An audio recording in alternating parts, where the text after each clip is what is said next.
traffic मुक्त खड्डे मुक्त पुणे महानगरपालिका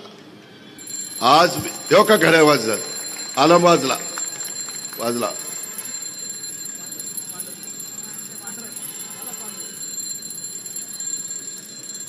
आला बंदच होईल ना झाला घड्याळचं मला माहित नाही असं कसं होईल का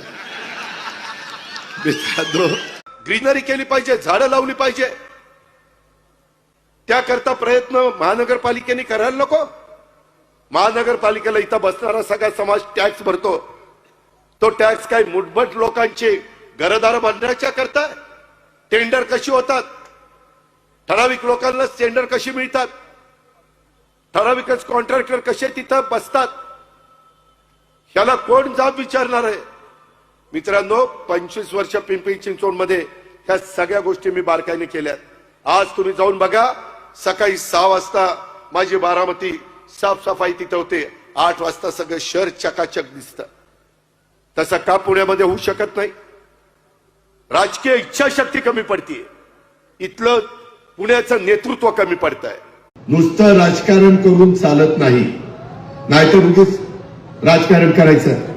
आज सुनील माने असं काय बोलला आणि अजित पवार तसं काय बोलला आणि मकरदाबा अजितकडे असं काय करतो आणि ते बाळासाहेब सोळच करतात काय अरे त्यांना काय बोलायचं ते बोलते ना आपल्या रानातलं गाजर गवत तरी काढा त्याच्या आला ते पहिलं ते रान स्वच्छ करा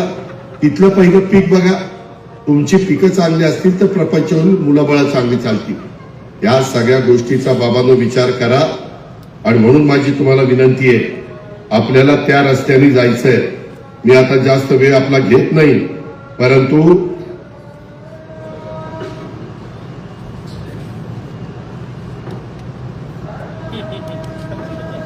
हे टीव्ही वाल्याचं फार अवघड झालं मला ती आता चिठ्ठी आली टीव्हीवर कार्यक्रम लाईव्ह सुरू आहे पेट्याचा तुरा खोचा आता मला काही डोळे असे आहेत माझ्या पेटाचं काय खऱ्यांची दुनियाच राहिली नाही पण मी बोललो की बघा अजित पवार कसं बोलतो काय खरं ते बोलतो काय चुकीचं बोलतो मला तर काही कळत हार तर इथून पुढे असं कर बाळासाहेब कुठं सभा असली की एक आरसा असावा म्हणजे मी मतदार की काय थांबू काय जरा अजून चालू थांबू पाणी घ्या पाणी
मला आपल्याला सगळ्या साताराकरांना एक सांगायचंय मी नुसता बोलत नाही मी करून दाखवतो मी कामाचा माणूस आहे